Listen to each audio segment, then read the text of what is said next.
کلمه face توی انگلیسی 2 نقش دستوری داره. اگر به عنوان اسم توی جمله استفاده بشه به معنی صورت یا چهره است، ولی اگر به عنوان فعل توی جمله استفاده بشه به معنی روبرو شدن یا مواجه شدن با چیزی.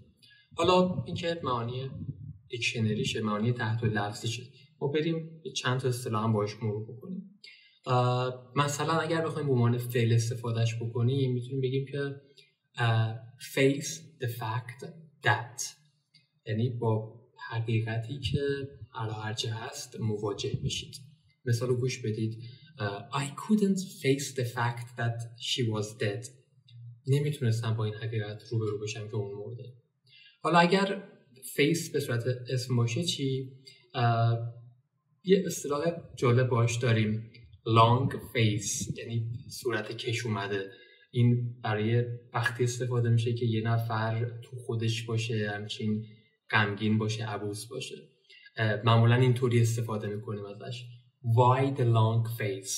Why the long face؟ یعنی چه اتفاقی برات افتاده؟ یا مثلا خیلی که غیر رسمی بخوایم بگیم چه مرگته؟ Why the long face؟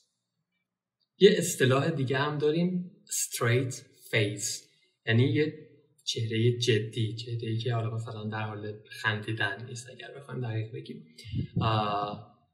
اینطوری توی جمله استفاده میشه keep a straight face. keep a straight face یعنی خودتون رو جدی نشون بدید، نزدید زیر خنده، جلوی خندتون رو بگیرید. مثالشو گوش بدید.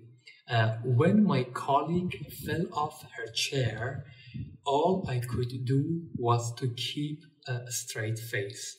یعنی وقتی همکارم از صندلیش افتاد پایین، همه کاری که میتونستم بکنم، همه انرژیم رو جمع کردم که نخندم، که جدی باشه صورتم. Keep a straight face.